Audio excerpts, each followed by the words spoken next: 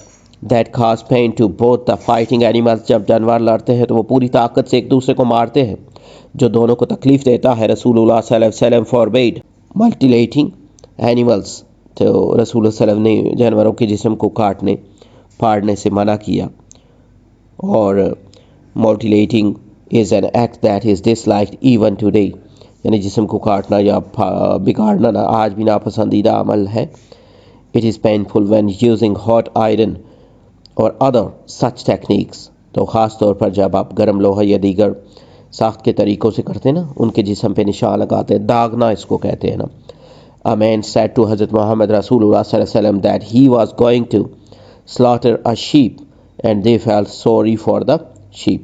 ایک شخص نے حضرت محمد صلی اللہ علیہ وسلم کہا کہ وہ ایک بھیڑ کو ذبح کرنے جا رہا ہے لیکن اسے اس پر ترس آ گیا. تو حضرت محمد رسول اللہ صلی اللہ علیہ وسلم said twice, since you showed mercy to the sheep, Allah will show mercy to you. رسول اللہ صلی اللہ علیہ وسلم نے 2 بار فرمایا جب تو نے بھیڑ پر رحم کیا تو اللہ تجھ پر رحم کرے گا، تجھ پر رحم فرمائے گا.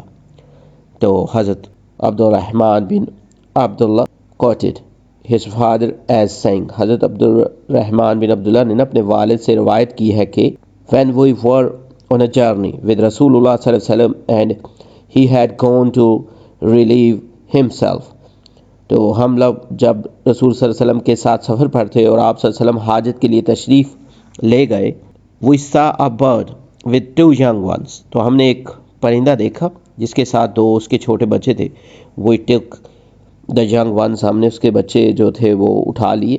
The bird came and began to spread out its wings. تو جب پرندہ آیا تو اس نے اپنے پروں کو کھولنا شروع کیا. Then حضرت محمد رسول اللہ صلی اللہ علیہ وسلم came and said, who has pained this bird by the loss of her young baby bird. تو کون ہے جس نے نا تکلیف پہنچائی ہے اس پرندے کو اس کے بچوں کو کا نقصان کر کے یا ان کو یہاں سے اٹھا کے. تو give her young ones back to her. تو اس کو اس کے بچے جو ہے وہ واپس دو. تو narrated حضرت عبداللہ ابن عباس. حضرت محمد رسول اللہ صلی اللہ علیہ وسلم prohibited to kill 4 creatures, ants, bees, hoops and sparrow hawks. تو حضرت عبداللہ بن مسعود رضی اللہ عنہ سے روایت ہے کہ حضرت محمد رسول اللہ صلی اللہ علیہ وسلم 4 مخلوقات کو مارنے سے منع فرمایا جن میں یہ چونٹیاں، شہد کی مکھیاں، ہدہد اور جو باز ہیں، باز کی ایک نسل ہے نا اسپیرو ہاکس جو ہے. تو on another occasion he صلی اللہ علیہ وسلم stated a woman was punished in hell because of a cat which she had confined until it died. تو ایک اور موقع پر آپ صلی اللہ علیہ وسلم نے فرمایا کہ ایک عورت کو جہنم میں عذاب میں دیا گیا کیونکہ اس نے ایک بلی کو قید میں رکھا یہاں تک کہ وہ مر گئی. تو she did not give it to eat or drink when it was confined, nor did she free it to eat the insects of the earth. یہ صحیح مسلم کی جو ہے یہ حدیث ہے. اور نہ ہی اسے کھانے کو دیا اور نہ ہی اسے چھوڑا یعنی آزاد کیا کہ وہ زمین پر جو حشرات وغیرہ ہوتے ہیں نا کیڑے مکوڑے ان کو کھا سکے. Once while on a journey حضرت محمد رسول اللہ صلی اللہ علیہ وسلم came across a dog with a broken leg. تو ایک بار سفر کے دوران حضرت محمد رسول اللہ صلی اللہ علیہ وسلم کو ایک کتے کا سامنا ہوا جس کی ٹانگ جو تھی وہ ٹوٹی ہوئی تھی. He رسول اللہ صلی اللہ علیہ وسلم instructed his companions to find the owner of the dog and provide it with the food and water. کہ آپ صلی اللہ علیہ وسلم نے صحابہ کرام کو اپنے دوستوں کو حکم دیا کہ اس کے مالک کو تلاش کریں اور اس کتے کو کھانا اور پانی مہیا کریں. This incident exemplifies the Hazrat Muhammad Rasulullah sallallahu alaihi wasallam's concern for the welfare of animals even in seemingly minor situations. یہ واقعہ حضرت محمد رسول اللہ صلی اللہ علیہ وسلم کی جانوروں کی بھلائی کے لیے فکر مندی کی مثال ہے، چاہے وہ معاملہ بظاہر معمولی ہی کیوں نہ ہو. There is a well-known story where a camel complained to the Hazrat Muhammad Rasulullah sallallahu alaihi wasallam about the mistreatment it endured. ایک مشہور واقعہ ہے کہ ایک اونٹ نے نا حضرت محمد رسول اللہ صلی اللہ علیہ وسلم سے اپنے ساتھ ہونے والی زیادتی کی شکایت کی. He صلی اللہ علیہ وسلم took immediate action, demonstrating that animals have the right to be treated with dignity and care. آپ صلی اللہ علیہ وسلم نے فوراً عمل کیا نا اور ثابت کیا کہ جانوروں کو عزت اور توجہ سے برتاؤ کرنے کا حق حاصل ہے. These hadiths underline his teachings on kindness and responsibility towards animals, emphasizing that cruelty towards them is considered a grave offense. یہ احادیث جانوروں کے ساتھ مہربانی اور ذمہ داری کے بارے میں آپ صلی اللہ علیہ وسلم کی تعلیمات کو اجاگر کرتی ہیں اور یہ واضح کرتی ہیں کہ ان کے ساتھ ظلم ایک سنگین گناہ ہے. Islam's teachings on animal rights are not confined to a particular time or place. اسلام کی جانوروں کے حقوق سے متعلق تعلیمات کسی مخصوص وقت یا جگہ تک محدود نہیں ہیں. They provide a timeless and universal framework for ethical behavior towards animals. یہ تعلیمات جانوروں کے ساتھ اخلاقی برتاؤ کے لیے ایک دائمی اور عالمی اصول فراہم کرتی ہے. In today's world, where industrialization and modern practices can sometimes lead to the mistreatment of animals, Islamic principles offer guidance or responsible stewardship. آج کی دنیا میں جہاں صنعتی ترقی اور جدید طریقے اکثر جانوروں پر ظلم کا باعث بنتے ہیں، اسلامی اصول ذمہ دارانہ نگرانی کی رہنمائی جو ہے وہ فراہم کرتے ہیں. اسلام not only takes care of the mankind but the animals also. اسلام نہ صرف انسانوں بلکہ جانوروں کی بھی فکر کرتا ہے. حضرت محمد رسول اللہ decreed that animals shall be treated in a good manner. تو حضرت محمد رسول اللہ صلی اللہ علیہ وسلم نے حکم دیا کہ جانوروں کے ساتھ اچھا برتاؤ کیا جائے as they are considered part and parcel of the human society, hence they shall be treated humanly in all aspects of their lives. کیونکہ جانور جو ہیں انسانی معاشرے کا ایک لازمی حصہ ہے، اس لیے ان کے ساتھ زندگی کے ہر پہلو میں انسانیت کے مطابق سلوک کیا جائے. یہاں پہ یہ جو پورشن ہم نے پڑھا ہے اس میں یہ جو کچھ ڈیفیکلٹ ورڈز ہیں، سینسٹیو، ایزیلی افیکٹڈ اور ہارٹ، حساس، نازک اور موٹیلیٹنگ، ڈیمیجنگ اور انجرنگ سویئرلی، چیر پھاڑ کرنا یا جسم کو کاٹنا یا بگاڑنا. Slaughter, to kill usually animals for food, ذبح کرنا یا قتل کرنا، لیکن زیادہ تر نا یہ جو اینیملز کو موسٹلی مطلب کھانے کے لیے یہ کرتے ہیں ذبح. تو confined, kept in a limited space, محدود کرنا، قید کرنا. پھر exemplifies, serves as a clear example of, مثال بننا، نمونہ دکھانا. مس ٹریٹمنٹ، کرول اور انفیئر ٹریٹمنٹ، بدسلوکی، غلط برتاؤ. Companions, people who are with someone، ساتھی یا رفیق. اور یہاں پہ کیونکہ سبق میں بار بار حضور صلی اللہ علیہ وسلم کا ذکر آیا تو یہاں پہ صحابہ کرام کی طرف بھی نا اشارہ ہو سکتا ہے. Dignity, the quality of being worthy of respect, عزت وقار. اور اسٹوارڈشپ، کیئرفل اینڈ رسپانسبل مینجمنٹ، نگرانی اور ذمہ داری. اور ڈکریٹ جو ہے آرڈرڈ آفیشلی، حکم دینا، فیصلہ کرنا.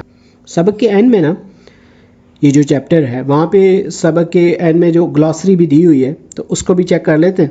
تو اس میں یہ جو سینٹینٹ ہے، اویئر، فیلنگ، باشعور. سیکنڈ پہ نا انٹریکیٹلی، کمپلیکسلی. پھر ڈیٹیلڈ یعنی پیچیدہ طور پر. پھر کو ایگزسٹنس، لیونگ ٹوگیدر، ہارمنی، بقائے باہمی. اور امپیریٹیو، نیسیسری، ارجنٹ، ضروری. ایکسپلائٹیشن، مس یوز، انفیئر یوز. پھر استحصال، اس کو اردو میں کہہ سکتے ہیں. اور ان ایکسٹریکیبلی، انبریکیبلی اور ٹائٹلی یا اٹل. اور طور پر یعنی سختی سے نہ مضبوطی سے پھر. اور اسٹانچ لائل فرم وفادار ایڈونٹ ارائیول اسٹارٹ آمد اور پریولنٹ کامن وائڈ اسپریڈ عام. اس کے بعد اسٹوارڈشپ مینجمنٹ کیئر نگہبانی.